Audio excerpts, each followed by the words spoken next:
Welcome to the Fund2000.com Real Estate Podcast. My name is Chuck Ham, and today we are going to talk about seller and creative financing.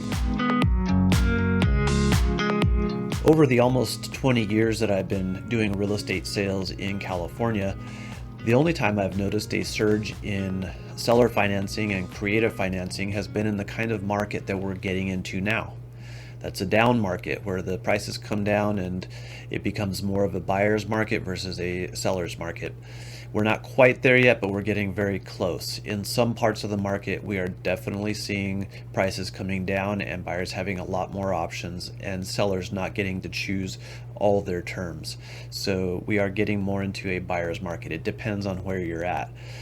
Today we'll discuss seller financing, otherwise known as creative financing.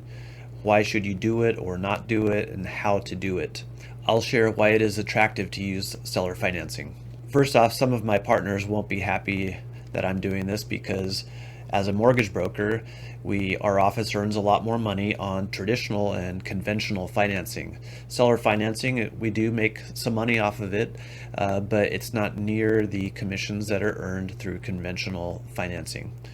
Traditional or conventional financing means getting a mortgage loan through a bank or mortgage broker like my office, the Fund2000.com team. Creative financing is when we don't go to the banks or the mortgage lenders or mortgage brokers, and we look at private financing between the seller and the buyer. Or perhaps you could also look at private money lenders who don't go through the traditional lending channels like brokers and banks, but we're not going to discuss that today. Today we're going to discuss seller financing.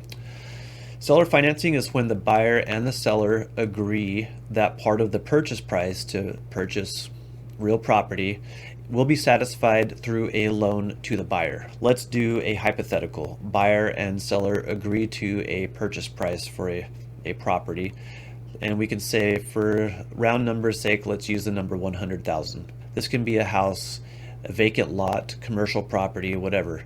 You imagine whatever kind of land or real property you'd like for this scenario.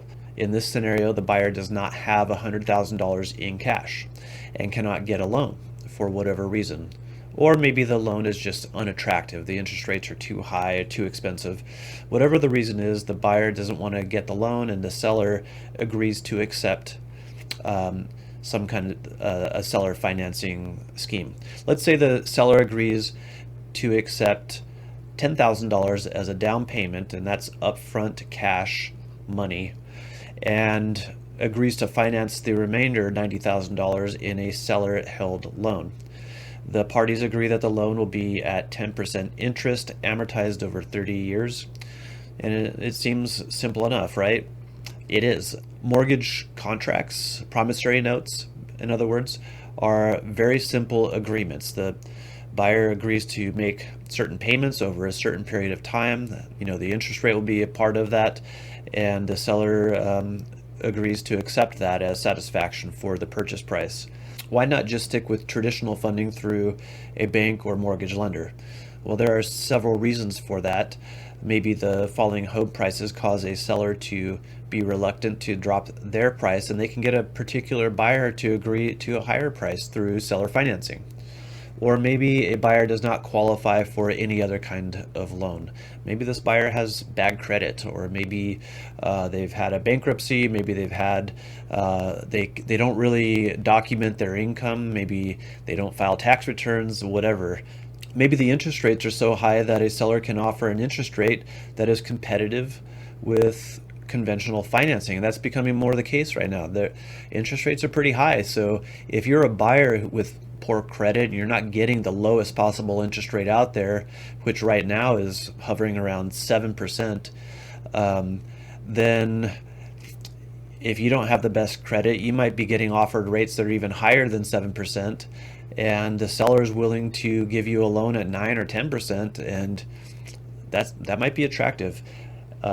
Seller financing is sometimes less of a hassle. You don't have a whole stack of documents to sign with a seller finance deal like you do with conventional financing. All of these reasons are getting closer to becoming a reality right now. Parts of our real estate market have declined substantially and interest rates are high. These circumstances make seller financing a lot more viable than it was earlier this year. And in a declining market, sellers want to preserve value in their home and get passive income. And let me just throw in this note. This is why you use a firm like ours, because we are a full service real estate shop, very different than others who claim to be full service.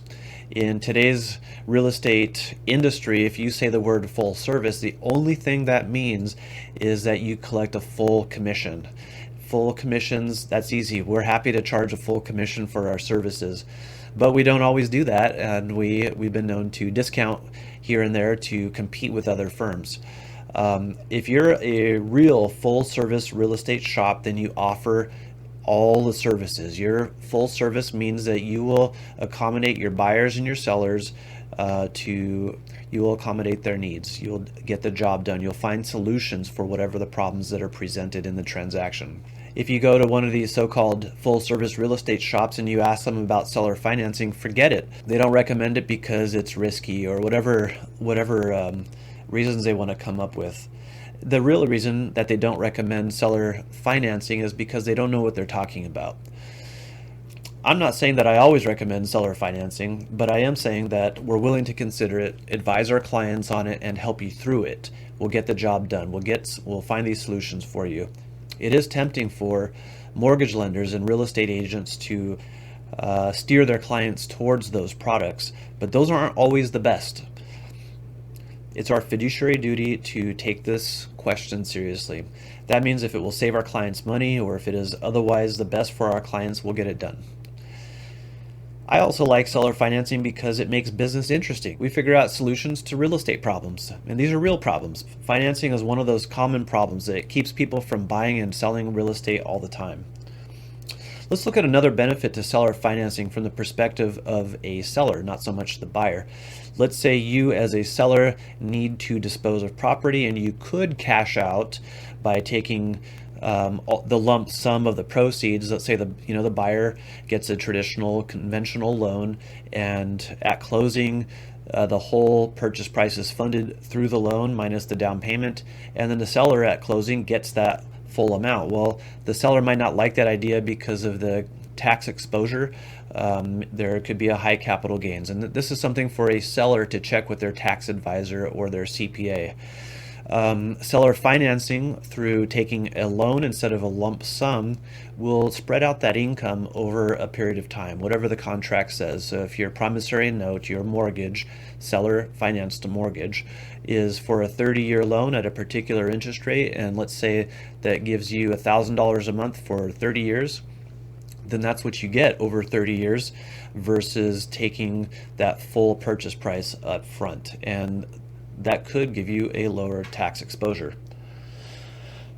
So how do you execute seller financing and what do you watch out for? Well, the first thing is our office specializes in seller financing and how to do it properly. The way you do it is through a deed of trust. The deed of trust is the security that gets recorded against the parcel, against the property at the county level. And we record those documents all the time in our office.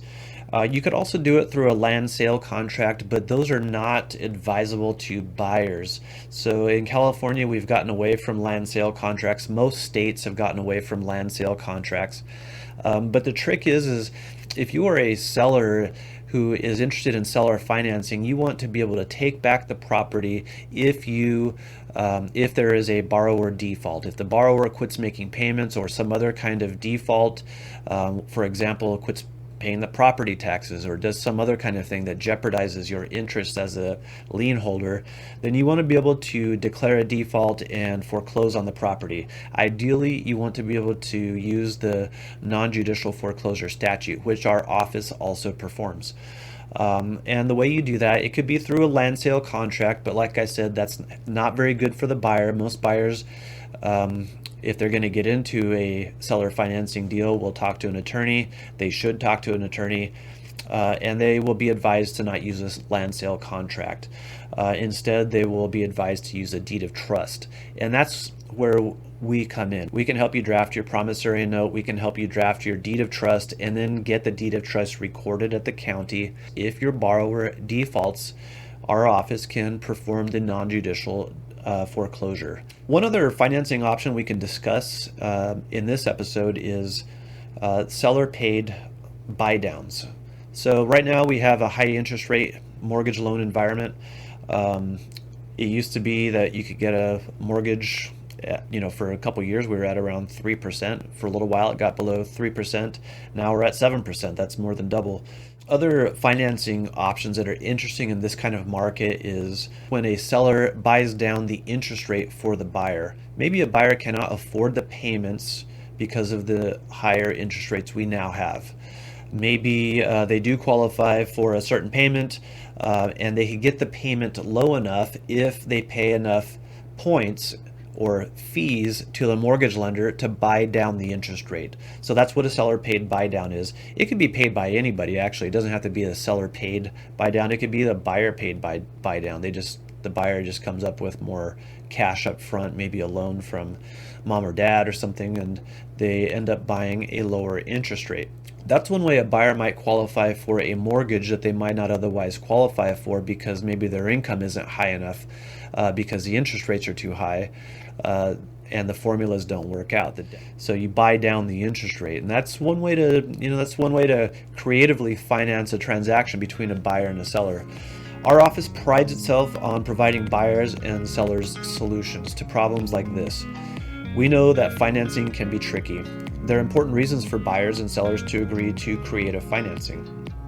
If you'd like to discuss it, let me know. Go to sold2000.com and fill out our contact request form, and we will get in touch very quickly. Thanks for listening.